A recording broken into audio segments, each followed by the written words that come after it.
말씀은 골로새서 1장 20절에서 23절. 골로새서 1장 20절에서 23절. 시약성경 325장 되겠습니다. 325장.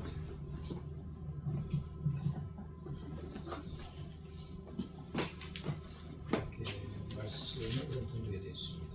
골로새서 1장 20절에서 23절. 그의 십자가의 피로 화평을 이루사 만물 곧 땅에 있는 것이나 하늘에 있는 것들을 그로 말미암아 자기와 화목케 되기를 기뻐하심이라. 전에 악한 행실로 멀리 21절 읽으시죠.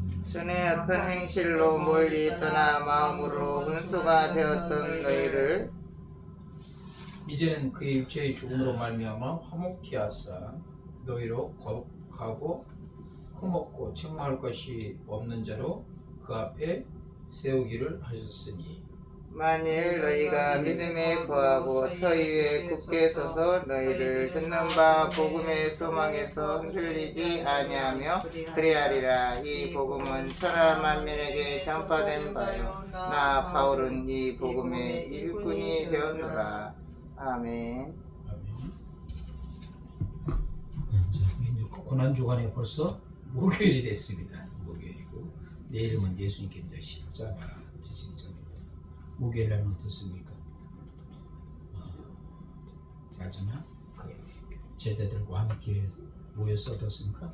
고별수를 께서 또 목요일 날 예수님께서 제자들의 뭐를 씻죠? 발을 씻습니다. 발을 씻고 고별수에서 마지막 그 뭐를 십자가에 대해서 이렇게 기념하는 거죠. 특히는 이제 우리가 이제 그 고난주간을 맞이해서 십자가의 의미를 다시 한번 좀 새롭게 의미를 해석하고 그 의미를 우리가 좀 깨닫는 그 귀한 시간들이 되겠습니다. 사실 오늘날 우리에게 있어서 십자가는 어떤 의미를 갖고 있는가 하는 부분에서 우리가 살펴보도록 하시죠. 여러분의 십자가는 어떤 의미를 갖고 있어요? 여러분의 신앙에 있어 여러분의 인생의 삶에서 십자가는 과연 어떤 의미를 갖고 있어요? 특별히 십자가의 의미를 절실히 뜨겁게 충만하게 느꼈을 때는 언제죠? 여러분이 주님을 만났을 때 그 첫사랑을 경험했을 때, 그렇죠? 아마 일평생 돌이켜봤을 때 우리가 주님을 만났을 때 그 첫사랑 경험했을 때가 가장 뜨거웠을 것 같아요. 그렇죠? 다른 건 잃어버려도 그건 잃어버릴까요? 안 잃어버릴까요? 안 잃어버리죠. 치매해버리기 전까지는 아니죠. 그 머리에서 직접해서 참 우리 신앙에서 중요한 의미를 갖고 있는 거예요. 특별히 이 십자가의 의미에서 우리가 살펴볼 때 첫 번째 우리가 알아야 될 것은 커비넌트, 언약적 관점에서 이 십자가는 어떤 의미를 갖고 있는가. 창세기 3장 15절 말씀에 중요한 언약을 하나님께서 아담과 하와를 통해서 하셨죠. 3장 15절 말씀 보니까 내가 너로 여자와 원수가 되게 하고 너희 후손도 여자의 후손과 원수가 되게 하리니 여자의 후손은 내 머리를 상하게 할 것이요 나는 그의 발꿈치를 상하게 할 것이라.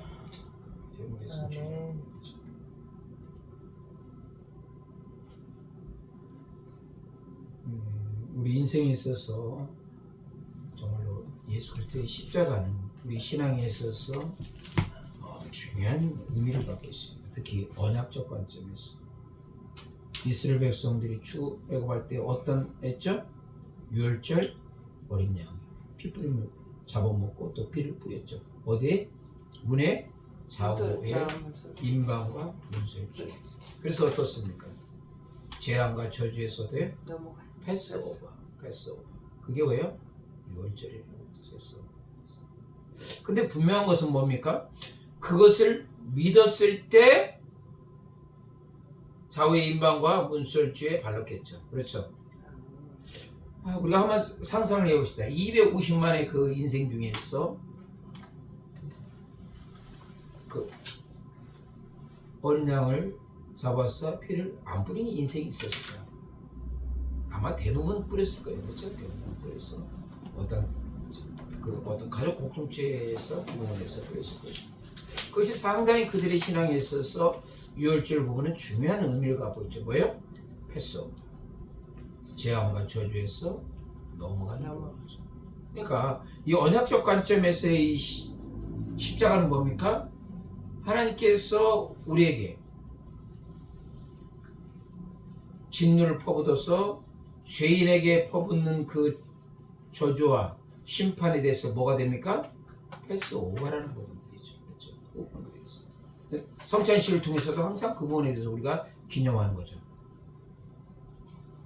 떡과 바로 잔을 마시면서 바로 예수님의 마이크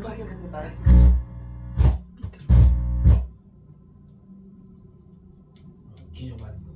그래서 우리가 신앙 부분에서 상당히 중요한 의미를 갖고 있습니다. 그 언약이 있기에 우리에게 마지막 때 어떻습니까? 단순히 이 부분이 이 십자가의 이 부분은 그 언약적 관점에 보게 되면 단순히 우리가 죄와 저주에서 해방됐다는 거기에 국한되는 것이 아니에요. 그렇죠? 십자가는 반드시 뭐하고 연결됩니까? 다음 단계 부활하고 연결되는 부분이에요. 그러니까 십자가를 통해서 우리가 죄사함을 우리가 받았고 예수 그리스도의 부활하심을 통해서 우리가 뭐입니까? 의롭다함을 받는 부분이에요. 그렇죠? 그러니까 예수 그리스도의 십자가의 죽으심을 통해서 우리 뭡니까? 죄사함을 받았고 예수 그리스도의 부활하심을 통해서 우리가 뭐가 됐다? 의롭다함을 받는 거죠. 그러니까 우리 그 신앙에 있어서 이 십자가는 상당히 중요한 의미를 가졌고 또한 어떻습니까? 초대교회 때 특별히 베드로의 설교, 그 다음에 스데반 설교, 사도 바울의 설교에서 항상 강조되는 건 뭐예요? 예수님의 십자가 부분에서 강조되는 거죠. 특별히 이 초대교회에서 고린도 교회는 뭐가 많았어요? 사색 땅파가 많았죠. 뭡니까? 나는 바울파, 나는 아볼로파, 나는 개와파, 나는 그리스도파. 그래서 그 의미를 설명했죠. 자, 왜 바울파가 나왔습니까? 고린도 교회 개척한 사람 누구야? 사도 바울이죠. 그리고 이제 사도 바울이 2차 선교여행 때 고린도 교회를 개척하고 예배소로 가서 바로 떠났을 때 바울 대신해서 누가 거기 갔습니까? 아볼로가 갔어요. 아볼로는 뭐 됐어요? 율법에 능하고 어때요? 설교를 잘한다 못한다? 잘한다. 그래서 그 부분에서 많은 그 고린도 교회 성도 중에서 그 다른 사람들이 많이 있었습니다. 그러고 나서 이제 아볼로가 고린도와 예배소에 왔다 갔다 할 때 순회 전도자가 누가 거기에 등장했습니까? 고린도 교회? 게바가 등장했습니다. 게바는 예수님의 뭘로? 수제자잖아요. 그러니까 이 초대교회에서 특별히 순회 전도할 때도 상당히 인정받았어요. 존경받고. 누가? 베드로가. 그러니까 거기에 또 하나 이 베드로를 추종하는 세력도 있었습니다. 그러면 그리스도파는 누구야? 그 사람은 중도파입니다. 바울파도 아니고 아볼로파도 아니고 게바파도 아니고 나는 그리스도파다. 하여튼 이렇게 나눈 것 가운데서 사도 바울이 거기에 대한 화에 대한 해법을 제시했습니다. 그 해법이 뭐예요? 바로 십자가라는 얘기죠. 십자가. 유대인에게는 십자가는 뭡니까? 스캔달론. 뭐예요? 거리끼는 것이고. 헬라인에게는 십자가는 뭐야? 어리석은 것. 왜 헬라인에게서 어리석입니까? 그들은 그리스도의 노마에 그러고 보냈을 때 신이 어떻게 인간이 되냐 그 부분에서 그들은 받아들이기 어려웠고 더군다나 신이 인간으로 돼서 죽었다는 것은 용납이 안 됐어요. 그것은 신이 아니다. 그러니까 그러한 주장들은 어떤 거예요? 다 어리석은 거라고 했어요. 그러나 믿는 우리에게서는 십자가는 뭐예요? 하나님의 뭐가 된다? 능력이 된다. 이게 커뮤니티의 입장에서 언약적 입장에서의 십자가는 하나님의 능력이라는 것은 바로 우리가 죽었을 때 다시 살아날 수 있는 그러한 바로 약속이 나타난 거죠. 로마서 8장 11절에 보니까 예수를 죽은 자 가운데서 살리신 영이 우리 안에 너희 안에 있으면 너희 죽을 몸도 어떻게 된다? 살리시- 아, 생각도 안 가봐. 살리시리라. 너희 죽을 몸도 다시 살린다. 이게 영원한 약속이고 언약이라는 얘기죠. 그래서 십자가 부분은 우리에게서 상당히 중요한 언약적 관점에서 중요한 의미를 갖고 있습니다. 또한 이 십자가 부분에 대해서 우리가 중요한 두 번째 의미는 뭡니까? 우리의 죄를 용서해 주신다. 아멘? 우리의 죄를 용서해서. 예배서 1장 1절이니까 허물과 죄로 죽었던 우리를 다시 살리셨다. 너희가 그 은혜를 인해서. 아멘? 바로 아멘. 주님께서 우리를 살리셨다는 그 능력이 동력이 뭡니까? 바로 십자가라는 얘기죠. 십자가 우리의 죄에 대해서 용서해 주셨다는 부분이죠. 근데 우리는 그 하나님으로부터 이게 죄사함의 은혜를 정말로 진지하게 여러분들 한번 생각해 본 적이 있나요? 죄사함에 대해서 용서함 받는 것에 대해서. 시편 기자는 허물의 사함을 받고 그 죄의 가려움을 받는다는 뭐가 있도다? 복이 복이 있다고 그랬어요. 참 복 있는 거예요. 우리는. 누가? 우리가. 왜? 죄사함을 받았기 때문에. 아멘. 근데 우리가 한 가지 분명히 해야 될 것은 뭐냐면 우리 스스로 여러분들이 죄 살 수 있는 능력이 있습니까? 없습니까? 단 한 가지 죄도 여러분들이 할 수 있는 것이 없다는 얘기죠. 오직 예수 그리스도의 십자가의 지심을 통해서 우리 죄를 사하셨을 때 뭐가 나타납니까? 바로 죄의 용서. 그래서 히브리서 9장 12절에 뭐로 나옵니까? 염소와 송아지 피로 하지 않냐고. 누구의 피로? 예수의 피로써 영원한 뭐야? 속죄. 죄사함. 그게 속죄, 영원한 속죄. 구약시대 때 그들은 죄를 지었을 때마다 뭐예요? 짐승을 잡아서 번제단에 피를 뿌렸잖아요. 그렇죠? 그것을 통해서 뭘 받은 거야? 죄 용서에 대한 모형, 약속을 받은 거예요. 그렇죠? 그러나 진짜 그것이 실현되고 용서된 것은 뭐예요? 예수님께서 십자가의 지심을 통해서 피 뿌림을 통해서 우리가 뭡니까? 죄 용서를 받았다는 얘기죠. 죄에 대해서. 죄싹은 뭐라고 했습니까? 사망이요. 사망이라고 그랬어요. 여러분, 죄싹은 사망이에요. 단 한 가지 죄에 대해서 여러분은 뭐예요? 사망이에요. 죽음과 저주가 다가오는 부분들이에요. 그것을 여러분들이 하게 할 수 있어요. 자, 이스라엘 백성들이 율법을 10,000가지를 다 지키고 순종했어. 근데 10,000가지 중에서 단 하나 어겼어. 그럼 어떻게 돼? 저주받고 심판받을 수밖에 없는 거죠. 근데 우리가 이 죄에 대해서 생각해 보면 뭐예요? 거짓말하는 죄. 가장 우리가 일상적으로 늘 짓기 쉬운 죄가 뭐야? 거짓말이야. 그렇죠? 응? 의식적이든 무의식적이든. 근데 요한계시록 21장 8절에 보니까 두려워하는 자들, 믿지 않는 자들, 흉악한 자들, 살인자들, 우상 숭배자들, 그 다음에 뭐야? 거짓말하는 자들. 무슨 자들? 거짓말하는 자들. 불과 유황에 뭐야? 던지는 거야. 자, 그러면 여러분들 보셔요. 여러분들이 지금까지 살아오면서 거짓말 한 거 한번 세보면 얼마나 많을까? 뭐 선의의 거짓말이든 블랙 거짓말이든 화이트 거짓말이든 하여간 거짓말을 하게 되면 무수히 바닷가에 모래처럼 많을 거예요. 그러면 여러분은 어떻습니까? 죄싹은 뭐다? 사망이기 때문에 당연히 저주를 받을 수밖에 없다는 얘기죠. 그러나 예수님께서 십자가의 지심을 통해서 우리에게 뭐가 됩니까? 바로 죄사함, 영원한 속죄의 은총을 주셨습니다. 아멘. 아멘. 또한 이 십자가의 의미는 또 우리에게 어떤 의미를 갖고 있습니다. 그것은 바로 화목제물이 된 거예요. 아멘. 아멘. 자, 로마서 6장에서 죄 짓는 자는 뭔가? 저주 아래 있어. 그렇죠? 죄의 지배 아래 있다는 얘기예요. 우리가. 그런데 바로 예수님께서 십자가의 지심을 통해서 우리에게 뭐예요? 일라스트레온, 화목제물이 되어주고요. 아멘. 아멘. 하나님과 우리 사이에 이전에는 무슨 관계였어? 철천지 원수 관계였잖아.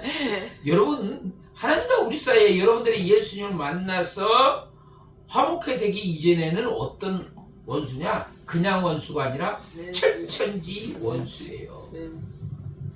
근데 주님께서 바로 화목제물이 되시고 통해서 뭡니까?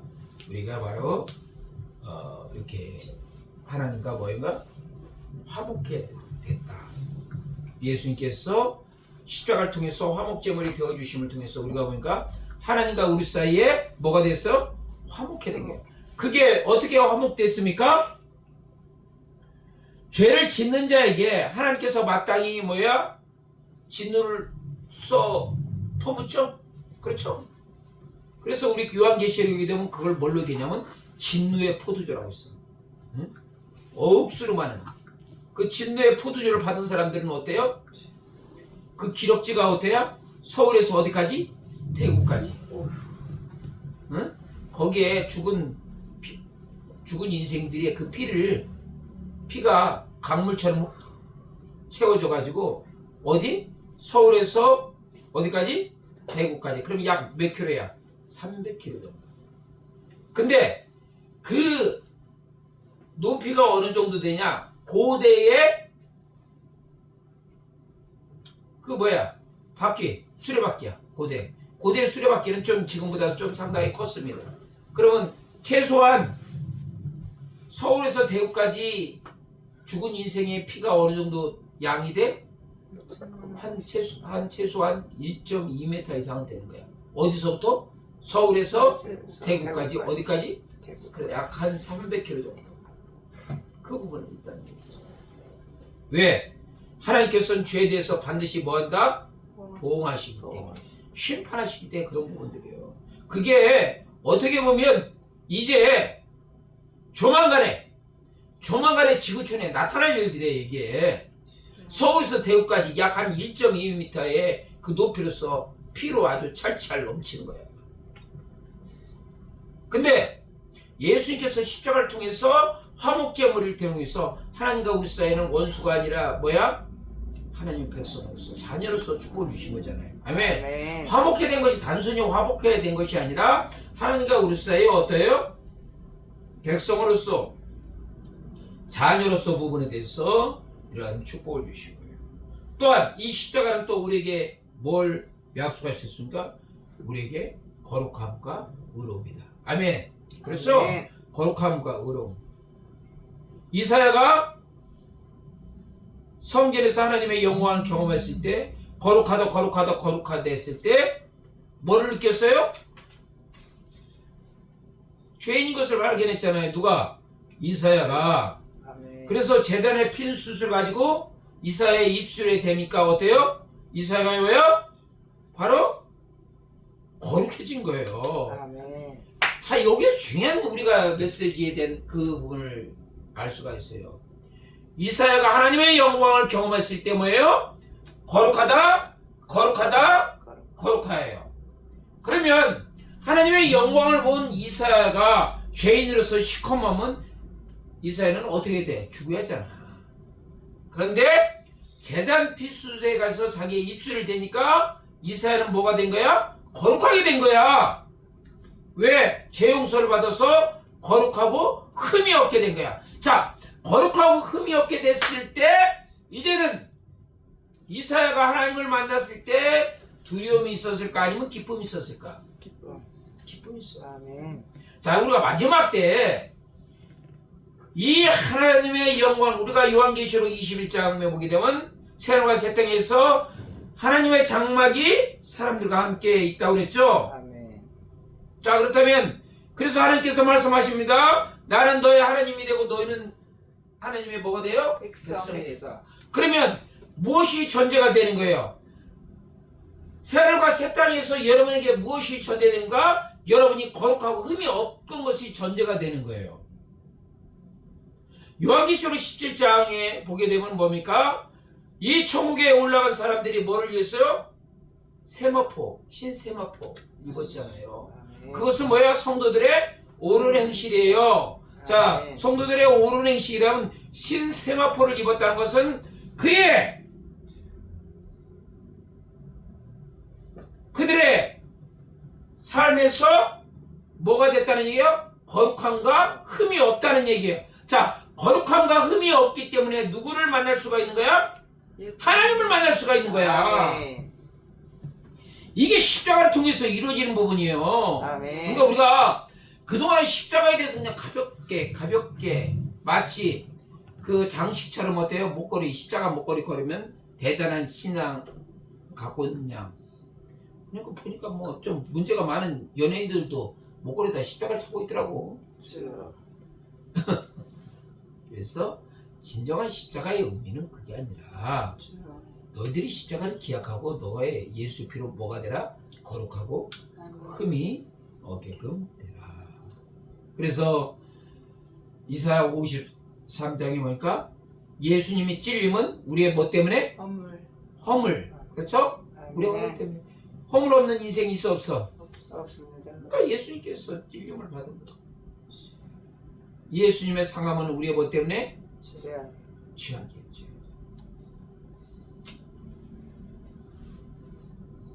예수님께서 징계를 받으면 우리가 뭐를 누렸어? 평안을 누렸죠? 아까도 했죠. 예수님께서 헬라스테리온 화목을 했어요. 그리고 예수님께서 채찍에 맞음으로 너희가 뭘 받았어? 나음을. 나음을 받은 거예요. 그거 이 나음이 단순히 어떤 육신에 대한 치료 나음뿐 아니라 우리의 뭐예요? 우리 영혼까지도 치유하고 회복되는 거예요. 이것이 다 무엇을 통해서? 십자가를 통해서 이루어져요. 아멘. 우리가 그동안의 십자가에 대해서 생각하면서 이 십자가에 대한 깊이 부분에서 언약적 관점에서 죄사함의 관점에서 힐라스트리온의 관점에서 거룩함과 의로움의 관점에서 정말로 이런 깊이 우리가 생각하지 못했기 때문에 이 십자가에 대해서 너무나 우리가 안다고 하면서도 옅은 지식 부분에 머물렀다는 얘기예요. 이제 예수님의 고난주간에 맞이해서 우리가 십자가 의미를 다시 한번 생각하면서 그 십자가 궁극적으로 무엇을 이룹니까? 궁극적인 구원을 이룬다. 아멘? 아멘. 왜? 십자가를 통해서 우리는 죄에 대해서 어떻습니까? 십자가에 못 박아서 안 박혔어. 대답 없는 인생은 내 인생은 나의 것 하면서 아직도 십자가에 나가 여러분의 죄를 못을 안 박았어. 그러면 뭐야? 내 인생은 나의 것 되는 거야. 자, 십자가에서 우리 죄에 대해서 그러면 우리는 죄의 지배 아래에 있어 아니면 죄에 대해서 자유함이야? 자야. 그러면 이제는 우리는 죄에 대해서 종로를 타는 것이 아니라 의가 우리에게 뭐가 되는가? 왕이 되는 거야. 아멘. 그렇죠? 아멘. 죄사함과 의롭다심을 받았기 때문에. 아멘? 아멘. 의롭다함을 받았다는 것은 법정적 의로서 우리가 하나님께서 의롭다고 간주하신 것뿐 아니라 정말 우리의 신분의 변화가 나타난 거예요. 그 신분의 변화가 무엇을 통해서? 십자가를 통해서 이루어진 부분이야. 아멘. 얼마나 감사해요. 아멘? 아멘. 여러분들이 그 은혜 받았을 때 뭐 대가 지불한 거 있어 없어? 없어요. 너희가 그 은혜를 만해서 구원받았다니. 행위로 말미암지 않은 거니까 자랑할 것이 있어 없어? 없어요. 없어. 그냥 그 모든 인생의 입 가지고 자랑할 것이 단 하나도 없어. 아멘? 자기의 공로가 아니라 누구의 공로? 예수의 공로이기 때문에. 그래서 오늘 참 이 목요일날 예수님께서 만찬 마치고 겟세마네 동산에서 기도하죠. 아멘? 아멘. 할 수 있거든. 이 잔을 내게서 옮겨주옵소서. 이 저주의 잔, 이 심판의 잔을 내게서 옮겨주옵소서. 그러나 예수님께서 말씀하십니다. 내 뜻대로 하지 말고 누구의 뜻대로? 그래서 아멘. 십자가의 가장 핵심 뭐야? 이제 여러분의 삶을 지금부터 터닝 포인트에서 내 인생은 나의 것, 여러분의 뜻, 여러분의 마음, 여러분의 의지를 다 뭐요? 십자가에서 못 받고 오직 누구의 뜻? 하나님의 뜻, 하나님의 비전, 하나님의 거룩한 목적에 여러분의 삶을 경주하고 달리는 거예요. 거기에 아멘. 십자가의 능력이 나타나고 거기에 십자가의 진정한 의미가 있어요. 아멘? 아멘. 단순히 외형적으로 보는 거기에 국한되는 것이 아니라 정말로 여러분의 신비에 새겨지는 십자가. 아멘? 아멘. 어디에 새겨져? 신비에. 치매가 걸려도 잃어버릴 수 있어 없어? 없어. 여러분의 신비에 새겨졌어. 여러분의 남은 인생 또 하나님을 기쁘시게 하는 복된 인생 되기를 축원합니다. 아멘. 참 좋으신 하나님 감사합니다. 우리 마지막 때를 달려가는 주의 백성들 십자가의 의미를 고난주간을 맞이해서 십자가의 의미를 다시 한번 생각하고 정말 목요일날 겟세마네 동산에서 주께서 기도하실 때 땀에 바닥에 떨어지는 핏방울처럼 되도록 우리가 더욱더 기도의 자리에 가며 하나님의 은혜의 자리에 들어갈 수 있도록 인도하여 주시옵소서. 존귀하신 예수 그리스도의 이름으로 기도합나이다. 아멘.